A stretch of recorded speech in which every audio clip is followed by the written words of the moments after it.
세계에 전하는 세계로 교회.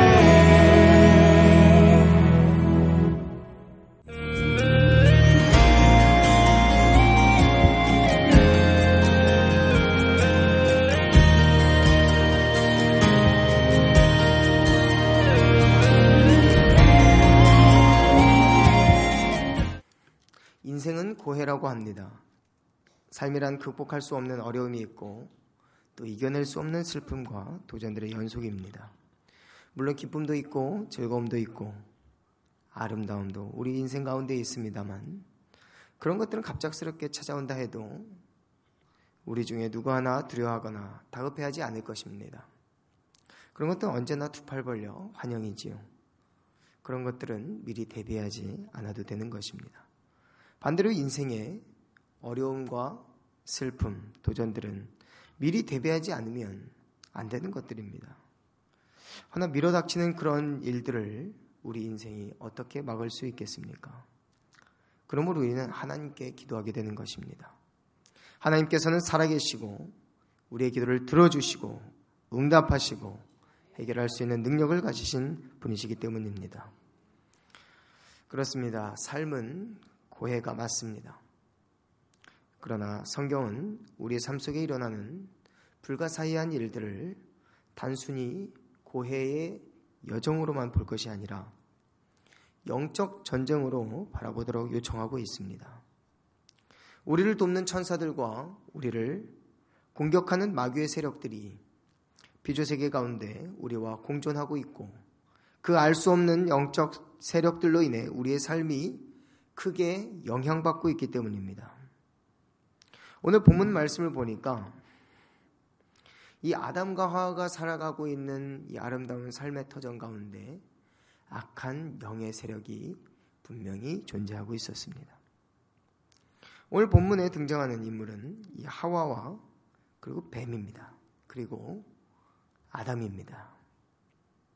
이 뱀을 가리켜서 성경이 무엇이라 말씀하고 있냐 하면 그런데 뱀은 여호와 하나님이 지으신 들짐승 중에 가장 간교하다 이렇게 설명하고 있습니다. 이 간교하다라고 하는 표현은요 지혜롭다라고 하는 표현입니다. 우리 예수님께서도 이렇게 말씀하셨습니다. 너희는 뱀처럼 지혜롭고 비둘기처럼 순결하라.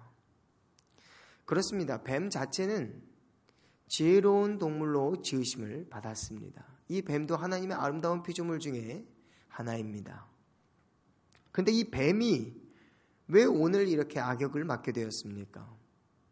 그 이유가 무엇입니까? 악한 사단이 이 뱀을 도구로 사용해서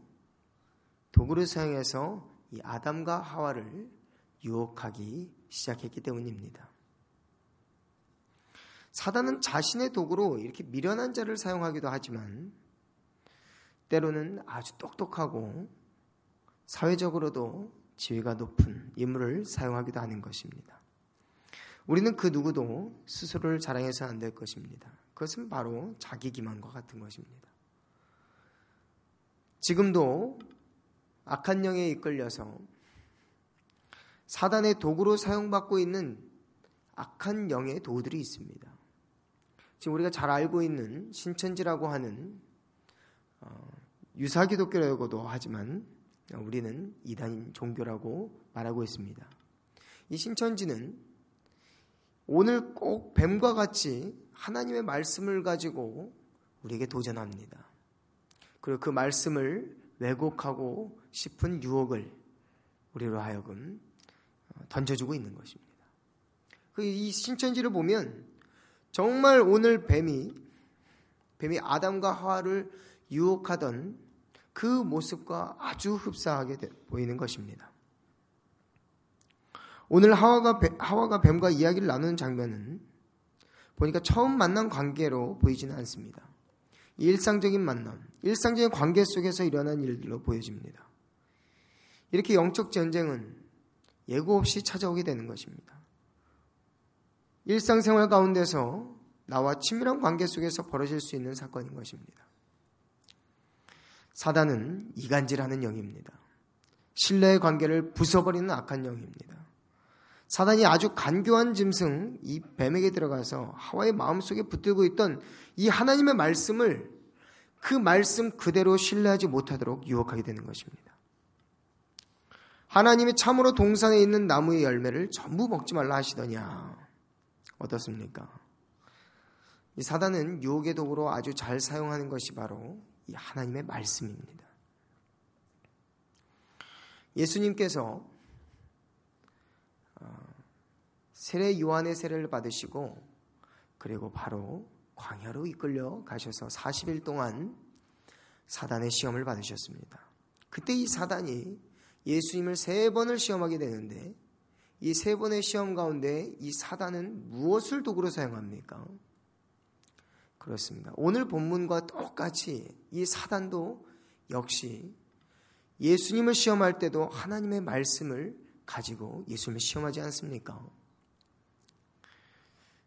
그때 예수님께서 승리하신 것처럼 우리도 언제나 하나님의 말씀 그대로 붙들고 승리하시는 사랑하는 저와 여러분 다 되시기를 주님의 이름으로 축원합니다. 오늘날도 이단의 세력들이 막 우리에게 접근합니다. 하나님 말씀을 보십시오. 성경에 이렇게 쓰여져 있지 않습니까? 그러면서 우리에게 설득하려고 하는 그런 시도들이 있다면 여러분 논쟁하지 마시기 바랍니다. 도무지 논쟁하지 마시고 여러분은 교회에서 배우고 듣고 또 교회에서 또 가르침받았던 그 말씀들을 그대로 믿고 그대로 지금껏 잘 신앙생활 하셨던 것처럼 신앙생활 하시기를 바랍니다. 오늘 본문의 하와는 이 뱀의 유혹에 휩쓸리게 되었습니다. 이 사단이 이렇게 이야기를 합니다. 하나님이 참으로 동산에 있는 나무의 열매를 전부 먹지 말라 하시더냐? 어떻습니까? 하와를 한번 이렇게 떠봤는데요. 이 하와가 뭐라고 대답하고 있습니까? 아니야. 동산나무의 열매를 우리가 다 먹을 수 있다고 하셨어. 하나님께서는 우리에게 동산나무의 열매를 마음껏 먹으라고 하셨어. 이렇게 대답한 것이 아니라 우리가 동산나무의 열매를 먹을 수는 있으나 동산 중앙에 있는 나무의 열매는 하나님의 말씀에 너희는 먹지도 말고 만지지도 말라. 너희가 죽을까 하노라 하셨느니라. 이 말씀이 사실입니까? 하나님의 말씀은 무엇이었습니까? 창세기 2장 17절 말씀에 보니 너희가 동산 중앙에 있는 나무의 열매를 먹지 말라. 너희가 먹는 날에는 정령 죽으리라. 너희 먹지 말라고 하셨지 만지도 말라고 하셨습니까? 너희가 죽을까 하노라 하신 것이 아니라 반드시 죽으리라 하신 것입니다. 이렇게 대답하는 이 하와를 보고 사단이 옳거니 내가 덥석 물었구나, 미끼를 물었구나 이렇게 생각하고 기뻐하게 되는 것입니다. 이제는 여기까지 넘어온 이 하와에게 이 사단은요 이제 하나님 말씀을 완전히 뒤틀어서 공격을 하는 것입니다. 신천지도요 처음에 성경 공부를 시작하자고 합니다. 처음부터 우리는 교주 이만희를 섬기고 있습니다. 절대로 그렇게 가르치지 않습니다. 6개월 동안은요 성경 공부를 하면서 단 한 차례도 이만희의 이름을 언급하지 않습니다. 오로지 성경을 풀면서 성경의 그 오묘한 진리들을 깨닫게 하는 것입니다. 아주 재미있게 말씀을 가르치는 것입니다. 그런데요 6개월이 딱 지나면 이제 이야기를 합니다. 성도님 이제는 저희가 우리 무료로 성경을 가르쳐주는 신학원이 있는데 여기에 한번 다녀보시지 않겠습니까? 이제 이 무료로 가르치는 성경신학대학원을 무조건 6개월이 되면 그 성경신학대학원에 다니게 하는 것입니다. 직장 끝나면 한 2시간 정도 다녀도 됩니다. 자유롭게. 근데 여기에 들어가서 이제 배우기 시작하면서 이제 서서히 하나님의 말씀이 아닌 이상한 가르침들을 전하게 되는 거죠. 사단이 오늘도 여기 보니까 내가 덥석 물었구나. 이제 돌직구를 날리는 것입니다. 내가 결코 죽지 아니하니라. 너희가 그것을 먹는 날에는 너희 눈이 밝아져 하나님과 같이 되어 선악을 알 줄을 하나님의 아심이니라. 이렇게 유혹하는 것입니다. 오늘 성경 본문에 보니 1절로부터 5절까지 이 긴 내용의 대화들이 기록되어 있는데요. 근데 실제로 이 하와가 범죄하는 구절은 딱 한 구절 아주 간단하게 기록되어 있습니다. 6절 말씀에 보니 여자가 그 나무를 봅니다. 평소에 보았던 때와 달리 오늘 그 나무를 보니까 먹음직도 하고 보암직도 하고 지혜롭게 할 만큼 탐스럽기도 한 나무인지라. 그리고 여자가 그 열매를 따먹고 자기와 함께 있는 남편에게도 주매 그도 먹은지라.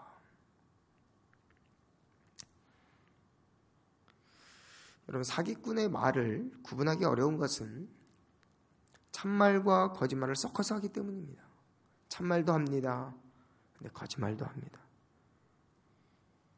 근데 처음부터 거짓말을 하진 않습니다. 왜냐하면 신뢰를 구축하기 위해서지요. 신천지의 전도 방법도요, 지극히 관계전도에 해당됩니다. 지극히 관계전도예요. 그래서 두 사람이 우연히 만나게 됩니다. 만나게 돼서 여기 웬일입니까? 여기 지나가는 당신을 여기서 만날 줄 몰랐습니다. 너무너무 기뻐하게 반기는 겁니다. 우리 여기서 만났으니까 우리 잠시 차라도 한잔 하겠습니까? 차를 한잔하고 있는데 저기 멀리서 누군가가 다가옵니다. 그 사람은 누구겠습니까? 그 사람은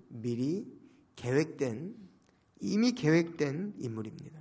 근데 우연히 만난 것처럼 아이고 반갑습니다. 아이고 전도사님 이쪽으로 잠깐 오시죠. 제 아는 전도사님인데요. 하고 소개를 시키면서 이제 그 신뢰를 바탕으로 포교 활동을 하게 되는 겁니다. 오늘 이렇게 이 하와가 사단에게 속아 범죄하게 되었습니다.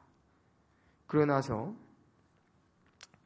결국에는 하나님의 말씀대로 죄에 대한 저주와 그 벌을 받게 되는 것입니다. 하나님께서 이제 아담과 하와를 찾아옵니다. 오늘 보니까 하나님께서 아담아 내가 어디 있느냐. 그러니까 이 아담과 하와가 범죄를 하니까 마음에 찔림이 있었습니다. 그래서 무화과나무로 치마를 만들고 그래 동산나무 뒤에 숨어서 하나님의 평소 같았으면 하나님께서 찾아왔을 때 기뻐하며 뛰어나갔을 텐데 오늘은 달랐습니다. 하나님께서 부르자 이 아담과 하와는 동산의 나무 뒤에 숨어서 이렇게 이야기를 하는 겁니다. 내가 동산에서 하나님의 소리를 듣고 내가 벗었으므로 두려워하여 숨었나이다. 이 아담은요 거짓말하지 않습니다. 솔직하게 이야기합니다. 하나님의 소리를 듣고 내가 벗었으므로 두려워하여 숨었나이다.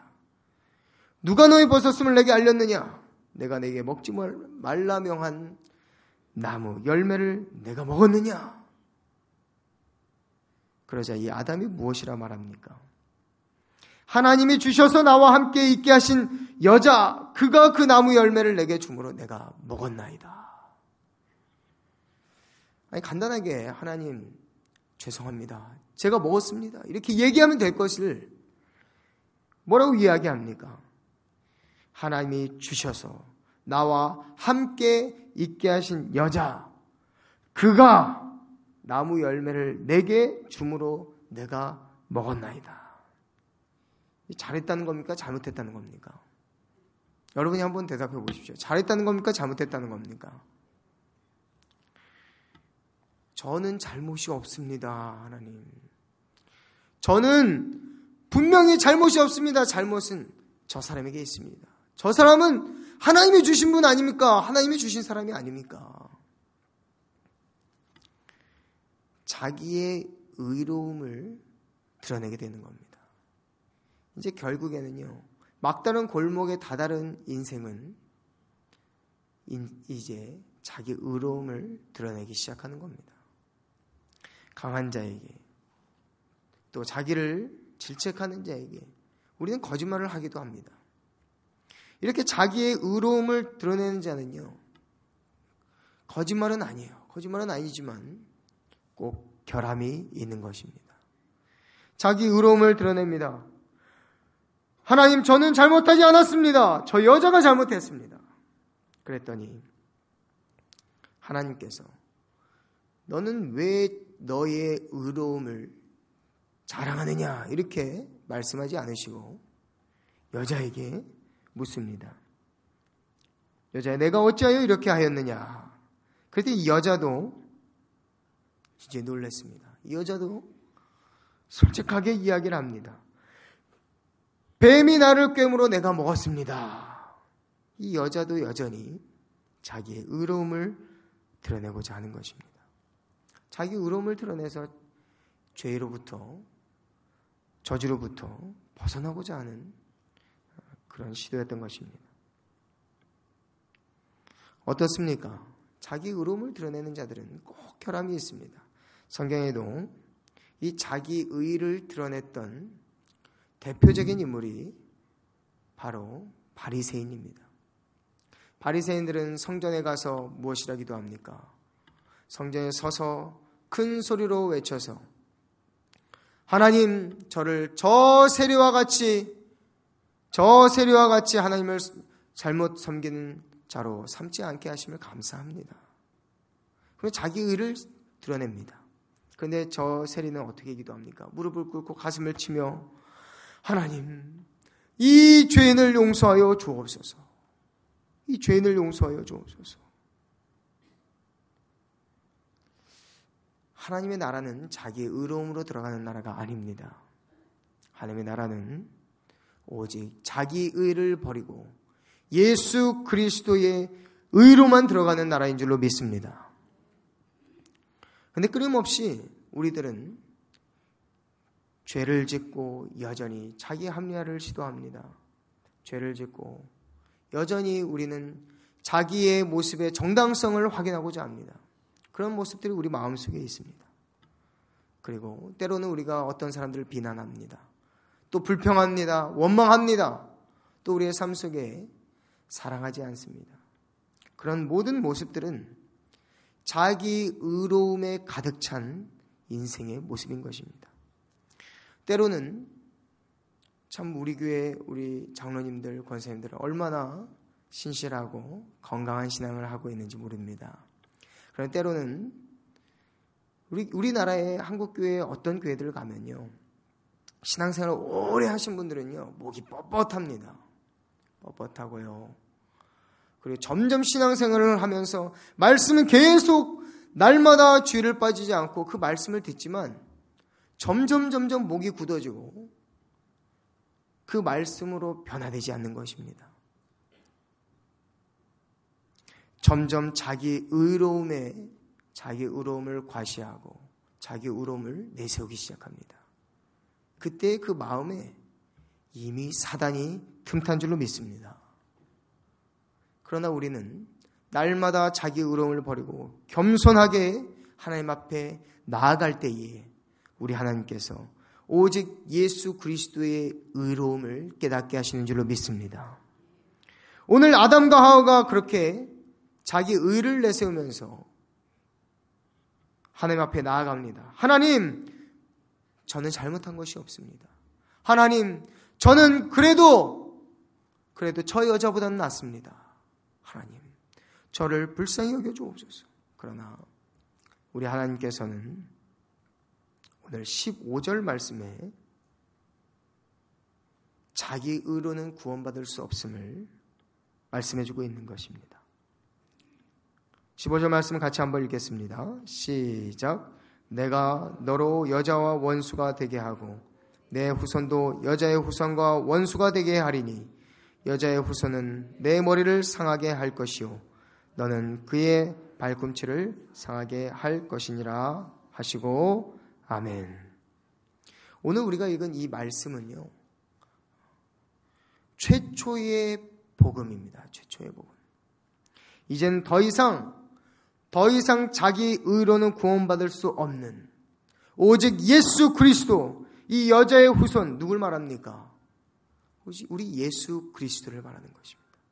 이 예수 그리스도를 장차 보내주신다라고 말씀하는 것입니다.